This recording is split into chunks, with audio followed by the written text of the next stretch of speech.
नमस्कार, knocking-news.com में आपका स्वागत है। मैं हूं गिरिजेश वशिष्ठ। आज मैं कुछ अलग बात करने वाला हूं, कल से थोड़ी फ़र्क बात करने वाला हूं, लेकिन बात उसी मसले पर है जो एक नया और सबसे बड़ा मसला खड़ा हो गया वैक्सीन को लेकर, और वो मसला है दुनिया में घमासान जो मचने वाली है। दो वर्गों के बीच घमासान, एक तरफ दुनिया के बड़े बड़े धन्ना सेठ, वैक्सीन के मोटे कारोबारी, अरबों खरबों कमाने वाले लोग, और दूसरी तरफ वो लोग जो मरते हुए लोगों की हिमायत में खड़े होना चाहते हैं। उसमें कई सरकारें भी हैं, कई दूसरे लोग भी हैं। कौन कौन लोग हैं और ये क्या कहानी है, कितनी गहरी है, इस पे बातचीत करेंगे। चैनल को सब्सक्राइब कर लीजिए, फिर मैं वापस लौटता हूँ।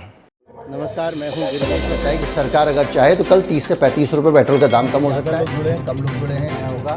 कई बार हम अपने दिमाग के जो सवाल हैं ना, उनको नज़रअंदाज कर देते हैं। बेहद दर्दनाक, बेहद शर्मनाक और दिल दहलाने वाली दास्तान है। जो गरीब आदमी है उसके लिए रेल में यात्रा करना करीब करीब नामुमकिन हो जाएगा। नमस्कार, जय।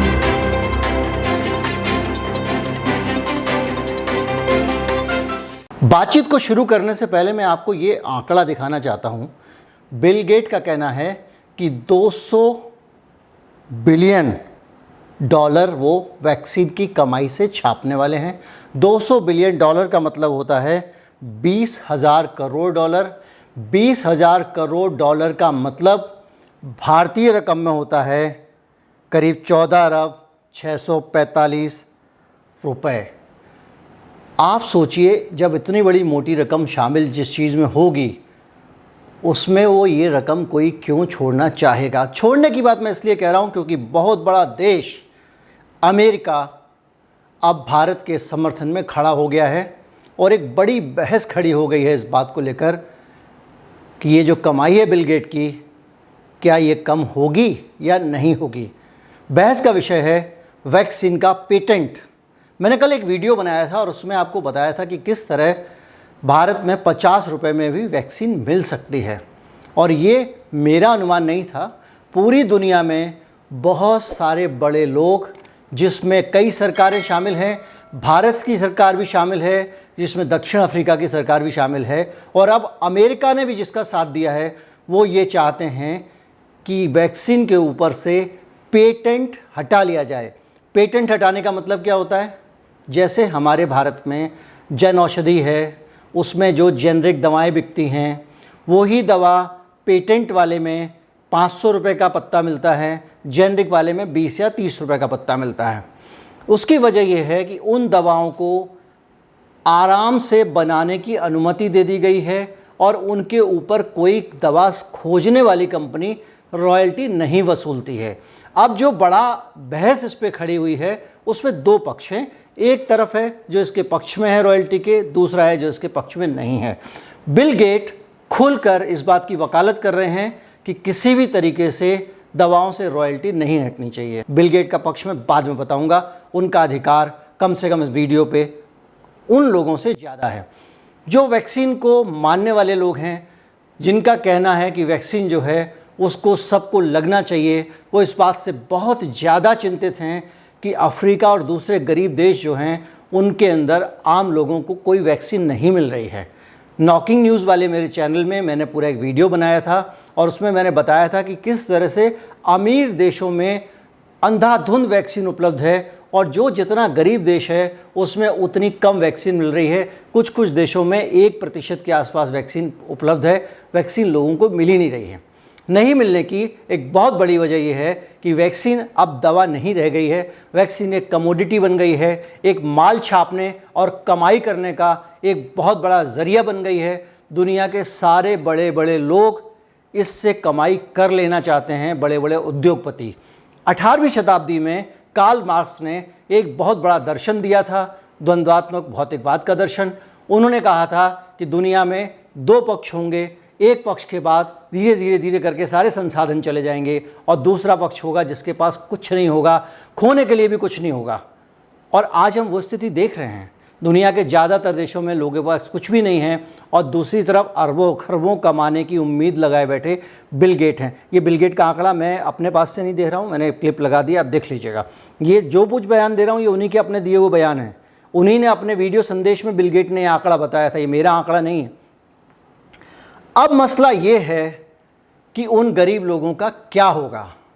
दुनिया के लोगों का कहना है कि खरबों रुपए कमा रहे हैं और इसमें मुनाफा बहुत ज़्यादा है, 1000 गुना, 700 गुना, 800 गुना, इतना ह्यूज मुनाफा जब वैक्सीन में होगा तो जो मानवता को ज़रूरत है, इंसान को ज़रूरत है, इंसानियत बड़ी है या अमीरों के मुनाफे बड़े हैं, इस पॉइंट पे आके दुनिया इस समय खड़ी हो गई है। दुनिया को तय करना है कि पूंजीवाद की लूट की तरफ जाएगी या आम गरीब आदमी के दुख और दर्द का ख्याल रखेगी। मुझे पता है आपके दिमाग में भी एक लॉजिक आ रहा होगा, मेरे दिमाग में भी एक लॉजिक आ रहा है कि जो पेटेंट वाले लोग हैं इन्होंने भी तो अपना R&D में पैसा लगाया होगा, उसकी वसूली कैसे होगी, इसको लेकर भी बहस है। और विद्वानों का कहना ये है कि ये बहुत छोटी सी रकम है और थोड़ी रकम है, उसको लोग कमा चुके हैं, हो सकता है कि इस पर थोड़ी थोड़ी सरकार रॉयल्टी दे दें। और तीसरी चीज़ जो इन्होंने टीके की खोज की है, जेब से पैसा नहीं लगाया है, जनता के पैसे से खोज की है।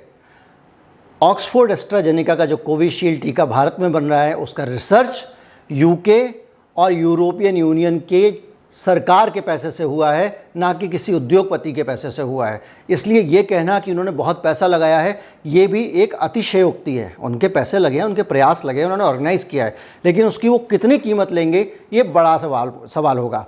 अब बिल गेट एंड कंपनी, दवा निर्माता दुनिया भर के, उनका एसोसिएशन और बिल गेट जैसे लोग जिन्होंने बहुत सारा पैसा इन्वेस्ट किया हुआ है वैक्सीन में, उनके लॉजिक क्या हैं ये मैं आपको बताना चाहता हूँ। बिल गेट साहब बोलते हैं कि आपको अगर वैक्सीन चाहते हो कि गरीबों को मिल जाए, अफ्रीका में मिल जाए, भारत जैसे देश में जहाँ तिल तिल के लोग मर रहे हैं, जहाँ सामूहिक अंतिम संस्कार हो रहे हैं, वहाँ पे वो चाहते हैं कि वैक्सीन जो है वो अगर देनी है गरीबों को तो वो वैक्सीन सरकार खरीद के दे दे, हमसे वैक्सीन खरीद ले सरकार टैक्स के पैसे से और वो गरीबों में बांटे, लेकिन हमसे वैक्सीन का दाम कम ना करवाए। एक उनका तर्क। दूसरा उनका तर्क ये है कि आप वैक्सीन बनाना हमसे सीख लोगे, आप कहोगे कि ठीक है नॉन ब्रांडेड हम वैक्सीन बना दे रहे हैं, आप फार्मूला ले लोगे, लेकिन उस फार्मूले से आप उस क्वालिटी की वैक्सीन नहीं बना पाओगे जिसकी हम बना रहे हैं, क्योंकि हमको पहले से प्रैक्टिस है। हालांकि ये तर्क लोगों ने खारिज कर दिया है, क्योंकि पहले HIV की वैक्सीन पे भी यही बहस हुई थी। अब मैं आता हूँ कि इससे और भी कौन सारे फ़र्क पड़ने वाले हैं। ये सिर्फ प्राइस का मसला नहीं है, ये सिर्फ अवेलेबिलिटी का मसला नहीं है। कुछ लोग अभी ये कह सकते हैं, मेरे कमेंट में भी कुछ लोगों ने लिखा है कि साहब वैक्सीन तो काम की ही नहीं है, और जब काम की जो चीज़ नहीं है उसमें पैसे क्यों लगाना, भले ही मुफ्त में मिले, उससे क्या फ़र्क पड़ता है। ये लॉजिक हो सकता है, लेकिन ये लॉजिक भी इस पेटेंट को ख़त्म करने से बहुत हद तक इसका हल निकलेगा। दुनिया में बहुत सारे लोग ये मानते हैं कि ये जो वैक्सीन है ये फ्रॉड है। मैं उन लोगों से सहमत असहमत दोनों नहीं हूँ, मैं उसको एडवोकेट नहीं करता, लेकिन जो वो तर्क देते हैं उनका जवाब अगर पेटेंट हट जाता है वैक्सीन से तो मिल जाएगा। जवाब क्या मिलने वाला है? जवाब ये मिलने वाला है कि आप ये कहते हो कि उसमें नैनो पार्टिकल्स लगा दिए जा रहे हैं वैक्सीन के साथ में। ठीक है, नैनो पार्टिकल्स लगा दिए जा रहे हैं, जिस दिन पेटेंट हटेगा फार्मूला सबके सामने होगा, प्रोसेस सबके सामने होगा, सबको पता होगा कि उसमें डाले जा रहे हैं या नहीं डाले जा रहे हैं। दूध का दूध, पानी का पानी हो जाएगा। कुछ लोग कहते हैं कि ये वैक्सीन जो बनाई जा रही है ये आबादी कम करने के लिए बनाई जा रही है। बड़ी संख्या में इस पर लोग कैंपेन कर रहे हैं, मेरे वीडियोस में रोज़ कमेंट करते हैं कि इस पर आप वीडियो बनाइए। मेरा मानना ये है कि इस तरह की जब चीज़ें आएंगी उनका भी जब वैक्सीन का पेटेंट हट जाएगा तो सबके सामने होगा कि वो वैक्सीन किस तरह से काम करती है, किस तरह से नहीं काम करती है।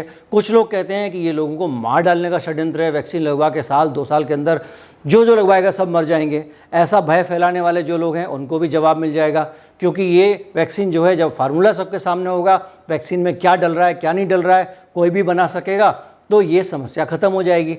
लेकिन वो लोग जो हैं, जो वैक्सीन लॉबी के समर्थक हैं, वो चाहते ही नहीं हैं कि वैक्सीन का फार्मूला पेटेंट बाहर आए। वो तरह तरह के तर्क दे रहे हैं। उनके साथ में यूके जैसी सरकारें भी खड़ी हैं, वो भी उनका समर्थन कर रही हैं। तो WTO में उसमें इस पर बहुत सारी चीज़ें सामने आने वाली हैं। इसी महीने में WHO की बैठक होने वाली है और लोग उम्मीद कर रहे हैं कि WHO भी उस मांग का समर्थन करेगा, क्योंकि बिडेन प्रशासन ने इस मांग का समर्थन किया है। लेकिन सबसे बड़ी बात यह है कि जो वैक्सीन लॉबी है वो तरह तरह से दबाव बना रही है। उसका कहना एक ये भी है कि आप कह रहे हो कि वैक्सीन का प्रोडक्शन बढ़ जाएगा, लेकिन ऐसे प्राइवेट सेक्टर में देने से वैक्सीन का प्रोडक्शन नहीं बढ़ेगा। प्राइवेट सेक्टर में देने का मतलब है कि उसका जो है पेटेंट फ्री कर देने से। वो कह रहे हैं कि वैक्सीन का प्रोडक्शन अगर आपको बढ़ाना है तो आप जो है हमको पैसे दे दो। पूनावाला साहब को जैसे सरकार ने पैसे दिए, ऐसे सारी सरकारें अपना बहुत बहुत सारा पैसा इन लोगों को दे दें ताकि ये अपनी प्रोडक्शन कैपेसिटी बढ़ाएं और उस पर माल छापें। मतलब पूरी दुनिया सिर्फ इस काम में लग जाए कि इनकी वैक्सीन कैसे बन रही है, अपना खून पसीना रुपया पैसा और टैक्स वो सारा का सारा जो है वो इनको दे दे।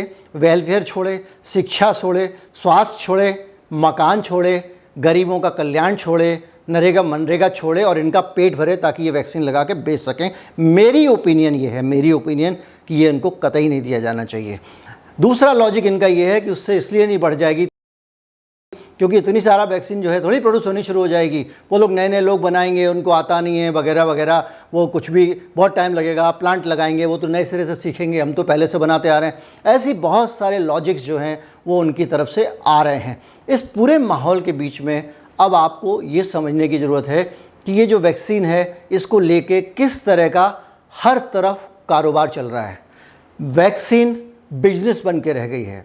वैक्सीन अब दवा से ज़्यादा मुनाफे का ज़रिया बन गई है। लोगों के दर्द, लोगों का जीवन जा रहा है खतरे में, महामारी है, सड़कों पे लाशें गिर रही हैं, लेकिन जो लोग इस मुनाफे के कारोबार में लगे हैं उनको वो खबरें भी खुशी करती होंगी कि अब ज़्यादा वैक्सीन बिकेगी। हमने देखा है भारत में जब पूरे दिन में 2-2, 3-3 हज़ार केसेस आते थे, 8-8, 10-10 हज़ार केसेस आते थे तो कोई वैक्सीन लगवा नहीं रहा था। हमारे देश में जब फ्रंटलाइनर्स को वैक्सीन लगाना शुरू हुआ था तो लोग 4% लोग वैक्सीन लगवा रहे थे, 3% लोग वैक्सीन लगवा रहे थे। आज बड़ी संख्या में लोग वैक्सीन लगवा रहे हैं। वैक्सीन नहीं मिल रही है तो वैक्सीन को ढूंढ रहे हैं। क्यों? क्योंकि ये तबाही भी मुनाफे को सूट करती है। ये मेरा विचार है, ये भी, इसलिए इसकी जिम्मेदारी मैं ओन करता हूँ कि ऐसा मेरा मानना है। गलत हो सकता है, अपनी तरफ से पड़ताल करें, लेकिन ये एक तर्क है। कुल मिला के वैक्सीन का कारोबार बहुत ख़तरनाक स्तर पर पहुंच गया है। दुनिया 2 ध्रुवों में बंट गई है।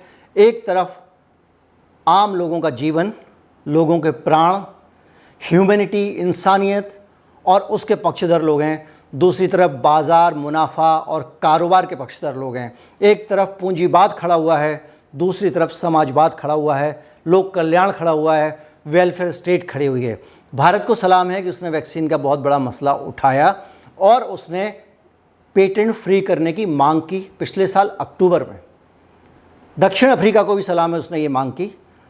अमेरिका के बिडेन प्रशासन ने भी पहली बार, पूंजीवाद के पक्ष में खड़े रहने वाले अमेरिका ने पहली बार इसके खिलाफ आवाज़ उठाई है। मैं ये चाहता हूँ कि इसको आप कैंपेन बनाएं, ज़्यादा से ज़्यादा लोगों को तक पहुँचाएं और ये मांग उठाएं कि इसके ऊपर मुनाफाखोरी बंद होनी चाहिए, इसके ऊपर से पेटेंट हटने चाहिए, कोई इंटेलेक्चुअल प्रॉपर्टी का ड्रामा नहीं होना चाहिए और जो पब्लिक फंड के साथ में वैक्सीन बनी है, दूसरे लोगों के साथ वैक्सीन बनी है, उन वैक्सीन्स पर तो ये बिल्कुल भी अधिकार नहीं होना चाहिए कि वो पेटेंट रख सकें। जो भी वैक्सीन है, आप जो भी कुछ हो, जैसे भी हो, जो भी मुनाफा कमाया है आपने इसी समाज से कमाया है। भगवान के लिए, ऊपर के लिए जगह रखो। हो सकता है आपने परमाणु बम से बचने वाला भी बंकर बना लिया हो, लेकिन भगवान वहाँ भी पहुँच सकता है। अगर कोई ऐसी शक्ति है, आपके पाप कर्म आपके ही सामने आएंगे और आपको ऐसा कोई बंकर बचा नहीं पाएगा। सब तक पहुँचाइए इस वीडियो को, खोल दीजिए कलई। नमस्कार, जय हिंद।